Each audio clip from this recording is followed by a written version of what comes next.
You are listening to More Than a Sniff, a weekly podcast of Western States Canine College.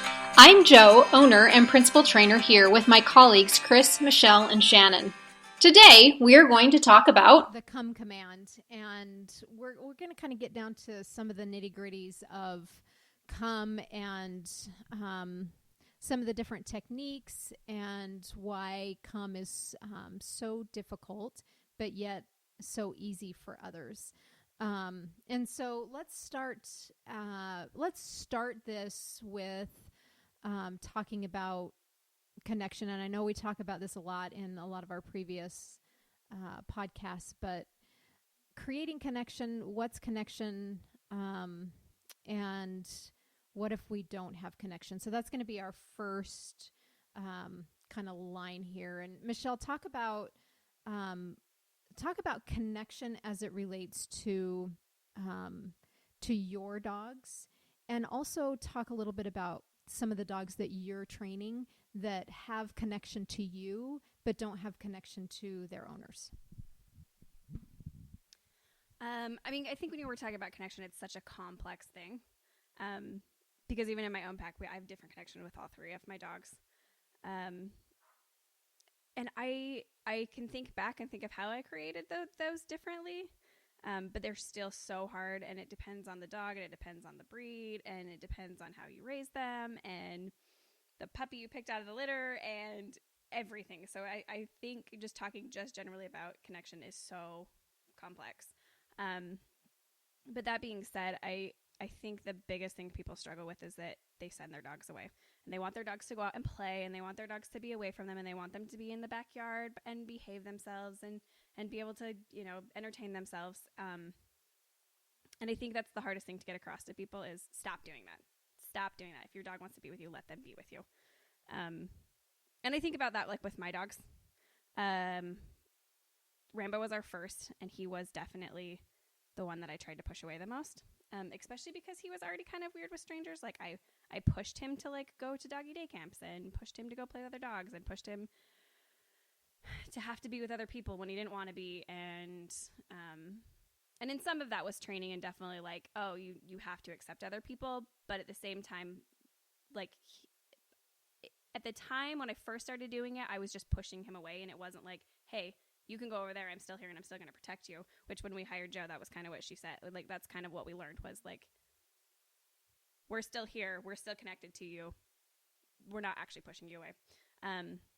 Where with Prudence, she is just naturally a nicer dog. But she doesn't have true connection. And I think that's more of her breed than anything. I think a lot of hers also was we were pushing her to be Rambo's best friend instead of our best friend.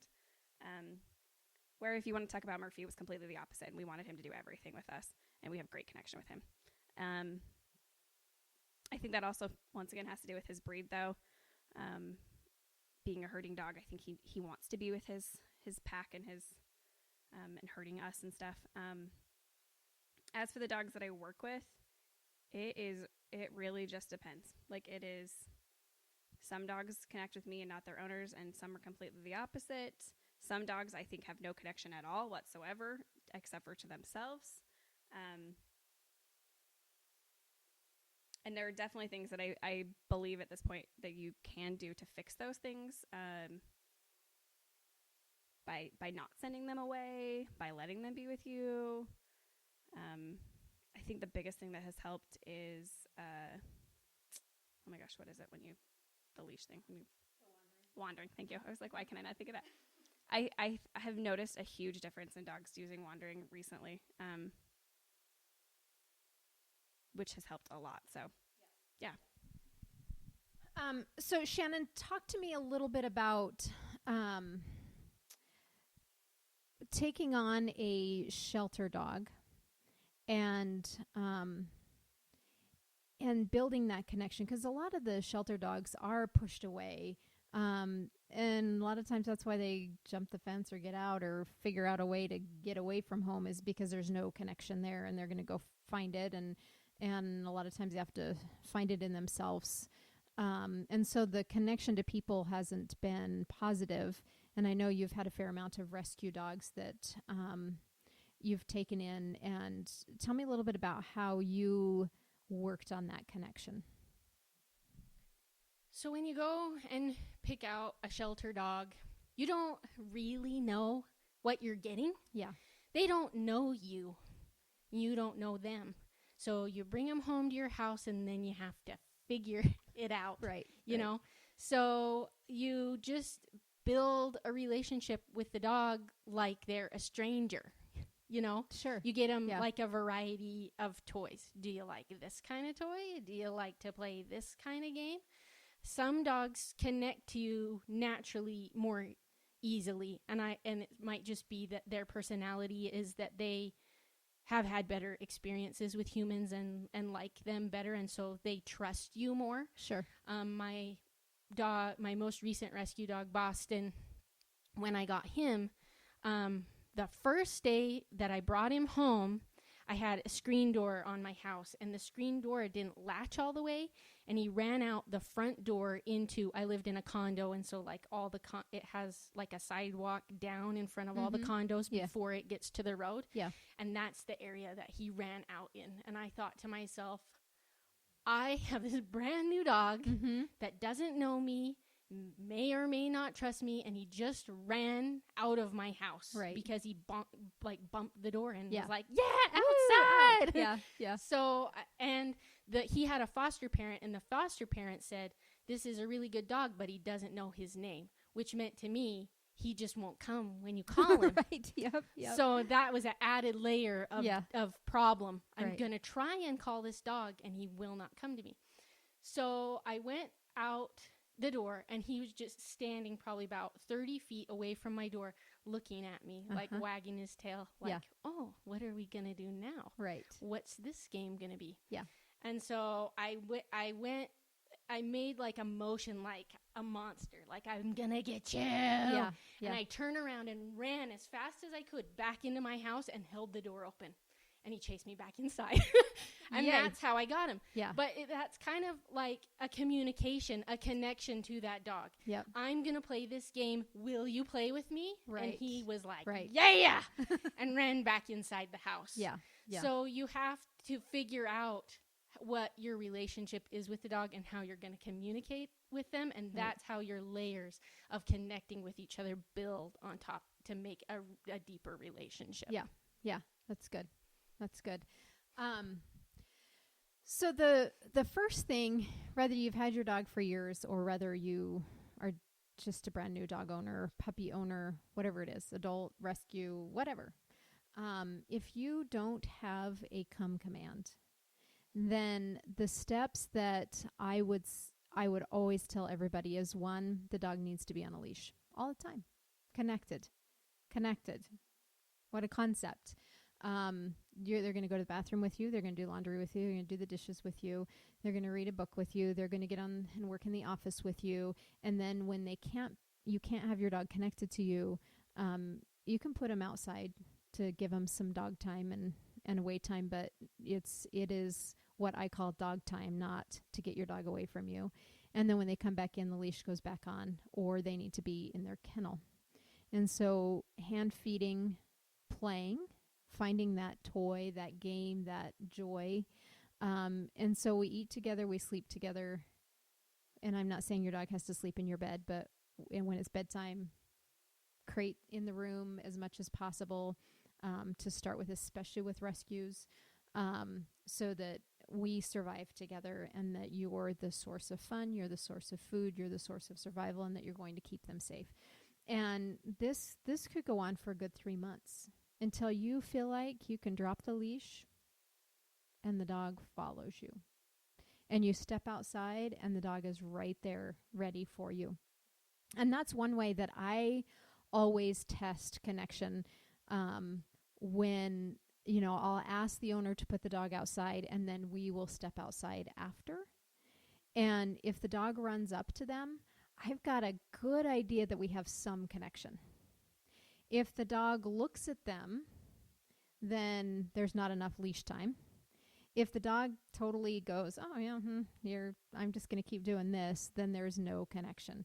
And there's a lot of that. When owners step to the backyard and they're saying, I can't get my dog in or I can't call them, you shouldn't have to call your dog to come inside from your fenced-in yard. Your dog should be there. And so testing that out, do you have true connection? Can you step out in the yard and your dog is right there looking at you, ready for what's next? Michelle, what are some of the other things that you do to create connection? Well, wandering, like we talked about, which if you guys haven't seen our videos and stuff like that, it's where you put a dog on a long leash and you literally just wander. If the dog gets in front of you, you change directions, not abruptly, you just kind of wander. And eventually, I have yet to have, even one of the hardest cases that I've ever seen was a Nikita I had a few weeks ago. And within half an hour, she still was connected to me and wandering next to me. Like, she was actually like coming into me and looking at me and wanting the information of what's next.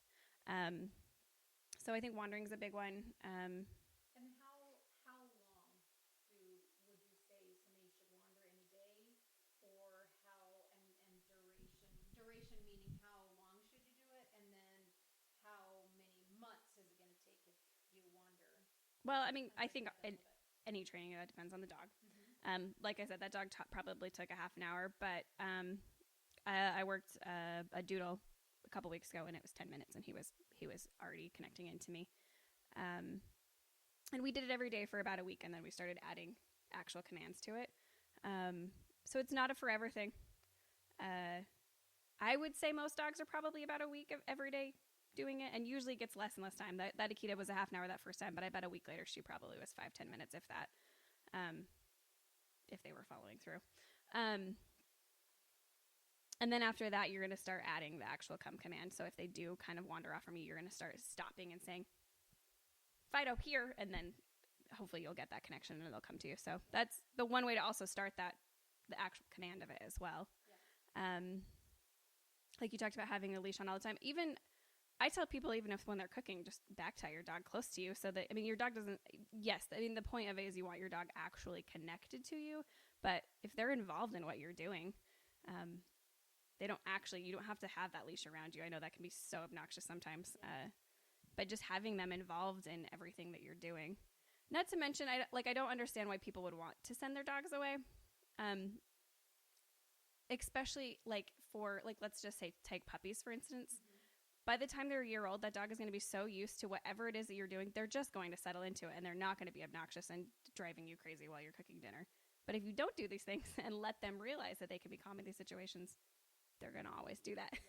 They're always going to be excited over dinner time if you don't teach them how to relax at dinner time.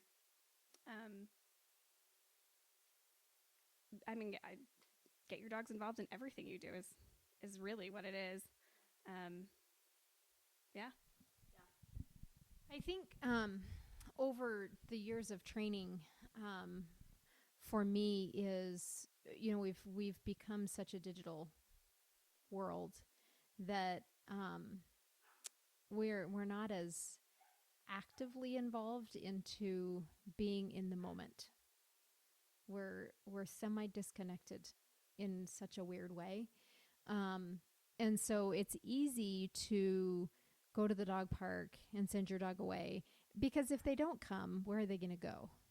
You're just going to go get them. You're just going to walk over and go get them.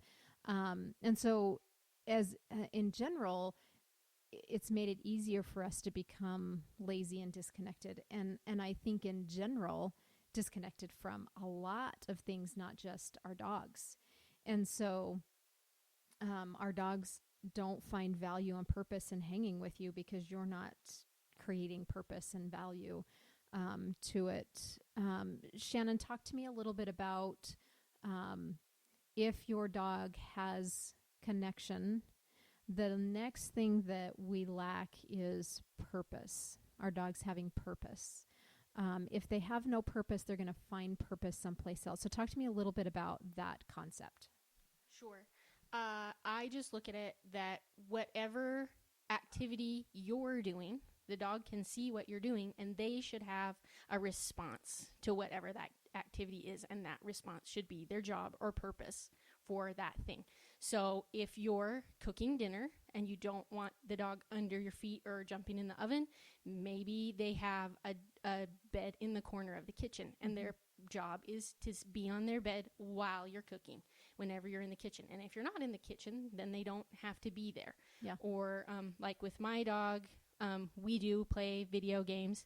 So when we play video games, that's his time to chew on sticks or rawhides or whatever. So his job when we're at the computer is to chew on the appropriate things that we give him, as opposed to like him deciding that he should go chew the legs off the bed. I don't know. Right. You know? Yep. So you give him an appropriate outlet. If you're reading a book, maybe their job is to sit on by the chair where you're reading. Or maybe if you're out in the yard working on the garden, then it's okay for them to be there with you and have their nose in the dirt, and that's what you're doing. It's whatever you're comfortable with. My dog helps me with the laundry. I feel like he likes to relive the smells of the week, you know? So I dump all the laundry out on the floor and sort it all on the floor, and then he's like going from pile to pile, smelling the laundry, puts his face in the laundry basket, you know, and I'm fine with that. That doesn't bother me. But he helps, you know, in quotes, helps me do the laundry that way. And that's fine. You know? So he finds purpose in what you're doing, and so there's no sense of looking outside of his family to go away to find another purpose, because it's valuable. They can do the laundry. They don't. I mean, we do the same thing. We're, you know, it's so. So we have connection. We create connection. We have the leash. We have wandering. And we took that to, if anybody can kind of get on the flow with us here, Michelle took us to that. Do what you're doing. Stop sending your dog away. And that is creating purpose in our dog. And just like we as human beings need purpose in what we're doing, they do too. And so the more we create value, purpose, connection, then we're not, our dogs don't want to go away from us. And so when they do hear that come command that you introduce in the wandering phase of it, there is urgency. Like, oh, I've disconnected. What are we doing? What did I miss? What's next? And so you have to keep it simple enough. But the other thing that I find is that we don't train our dog. We just send him out there. We're going on a hike and our dog won't come to us. What are some of the tips, Michelle, that you would give somebody that wants to do off-leash hiking? That, you know, how do we transfer the wandering to off-leash hiking? So after we've started getting a connection and we have an actual hear command with the wandering and stuff, hiking can be a little scary sometimes because if your dog takes off, you're like, where did he go? But if you've done your homework and you've done all of that and you have connection with your dog, relax first of all. Take your dog somewhere safe so you know that they're not going to end up on a highway. And then play hide and seek with them. I did it all last week with my day trained dogs. If they got ahead of me where I couldn't see them, I'd hide. And I'd wait. And there was one time I waited a good 3 minutes and I was like, oh, is that one coming back? And it was the one dog that I would have never, ever suspected to take as long as she did. It was, anyways. But it can be really scary, but she had to learn how to connect back with me, not the other way around. She had to figure out where I was. I did not go looking for her. I know that can be really scary. But if you've done your homework and you've already created connection, your dog will start looking for you.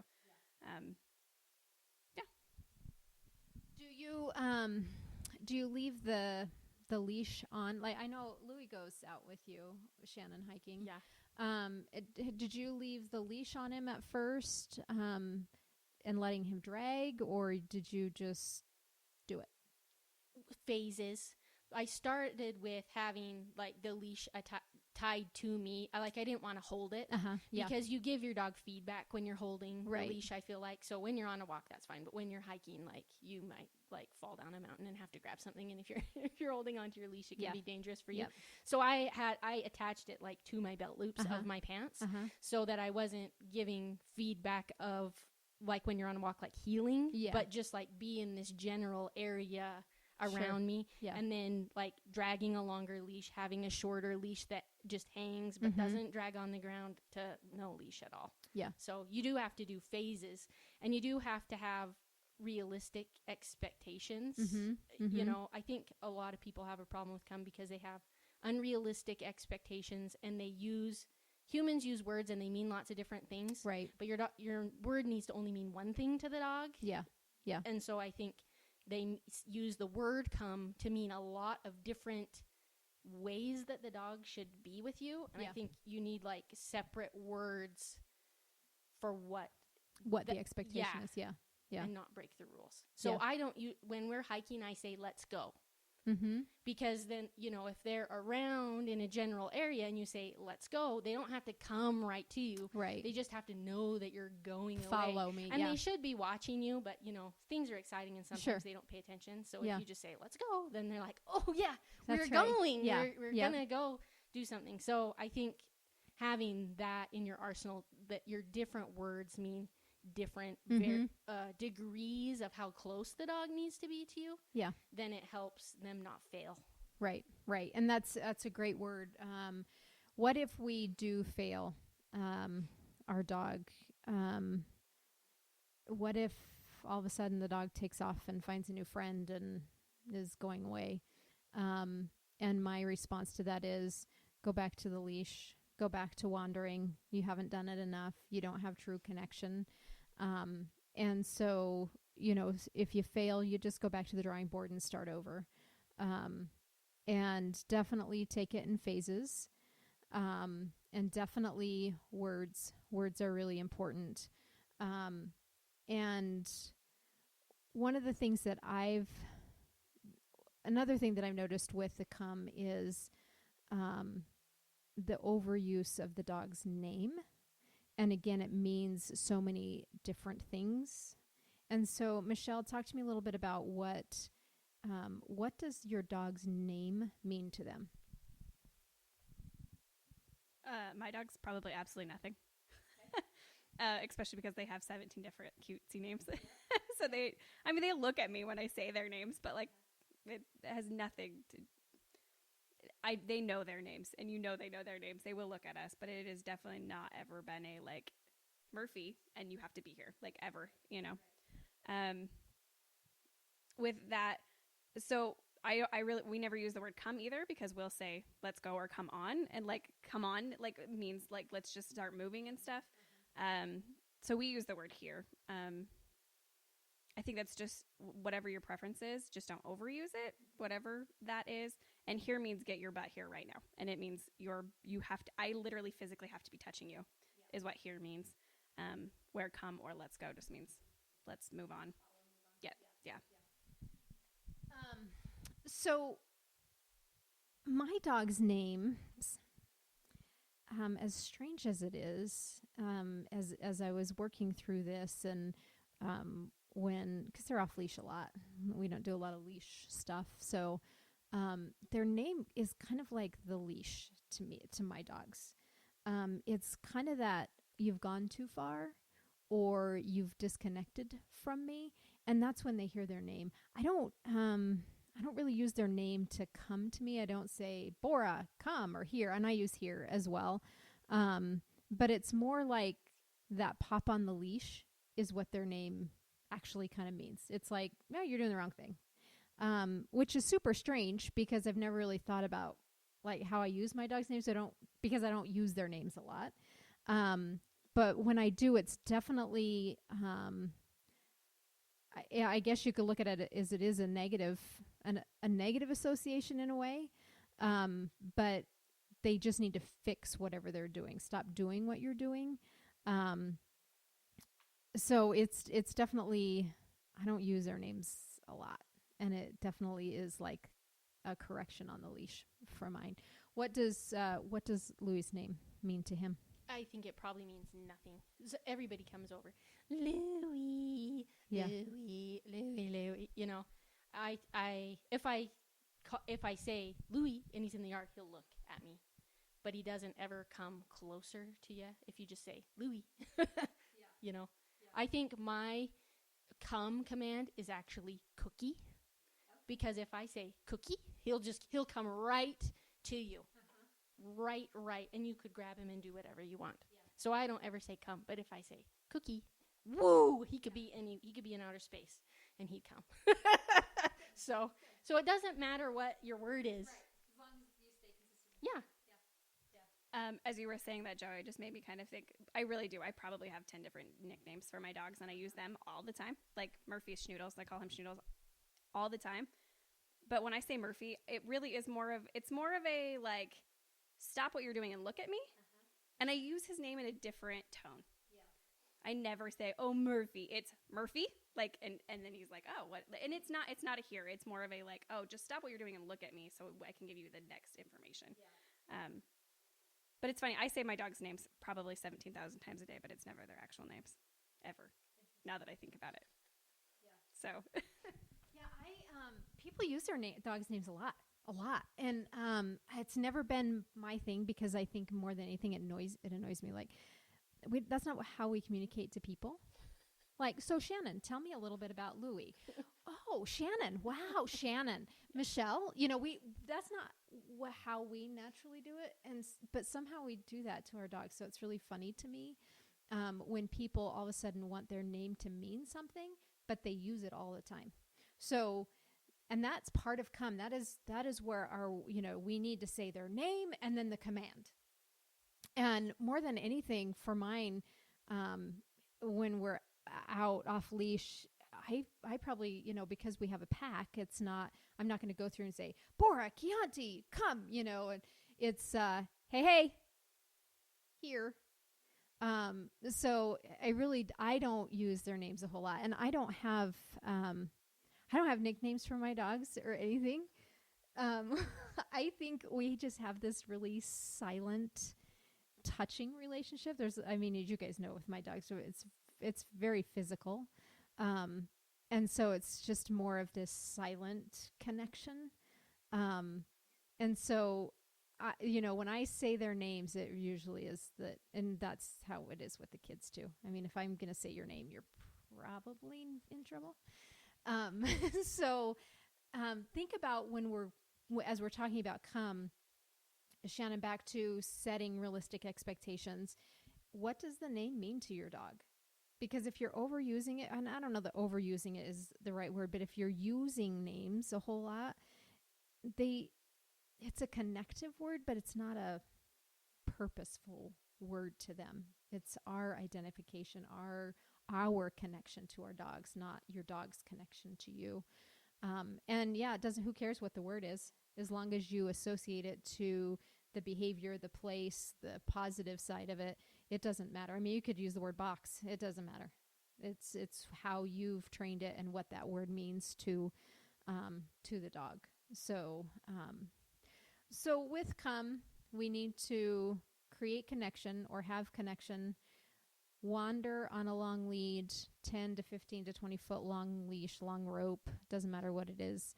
Don't manage the rope, hold on to the handle and wander, let the dog drag the leash. Build in steps where you're breaking it down, where it's the long leash, then it's a little bit shorter, and then eventually it gets into maybe it's just the clip on the collar. Think about your words, think about the environment, and don't be afraid to go back to square one with it.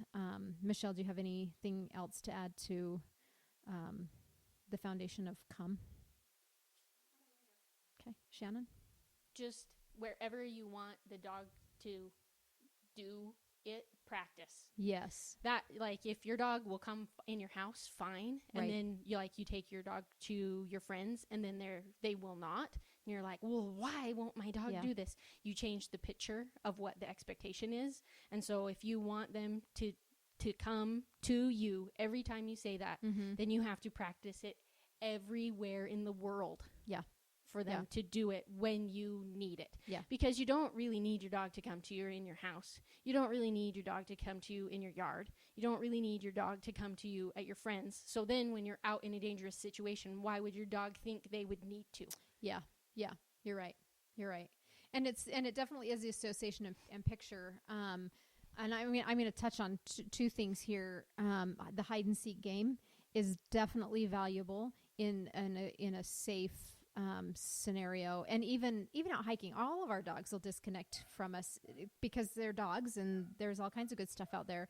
And we do the same thing. We'll change directions and tuck behind a bush and play hide and seek, but start it in the house where they're having to find you, or start it in the yard where they're having to find you. And then definitely when you're out there and you're proofing it, and if somebody's disconnected, play hide and seek and make them remember we're wandering. This is what we do when we hike, we wander.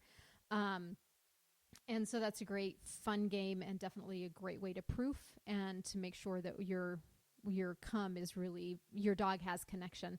And then the other thing is I was on a hike this morning with a dog that is deaf, and his name is actually a vibration collar. So that, I mean, there's no other way to communicate with him out hiking, and he's actually fabulous. But he has fairly, I would say we've got a great connection with the owners, but he has a tendency to start sniffing, and then they feel like they're constantly buzzing him, which we don't want to do all the time. But our hike this morning, we went for an hour, and it was perfect. He was perfect. He would stop and smell, look up. Oh, they're further ahead, and he's catching up, and like we didn't have to apply any stimulation or anything to say his name. And they were a little bit frustrated. So like, well, it's a waste of a hike. And we talked about that because the expectation with me there, I'm the trainer. That's all we do. Like, we don't live together. He doesn't know my faults. He doesn't know what he can get away with. And so he was totally on point. And so definitely when you change the picture, they're either better or worse. And so you have to train in all scenarios. You have to recreate. You have to put them out there, but do it in a safe way, for sure. So, anything else? Okay, I just challenge everybody to get out there and work on your recall, your come. Thank you for listening. If you want to know more about us and our services, please visit our website at www.wsk9co.com. And as always, we urge you to get out and train.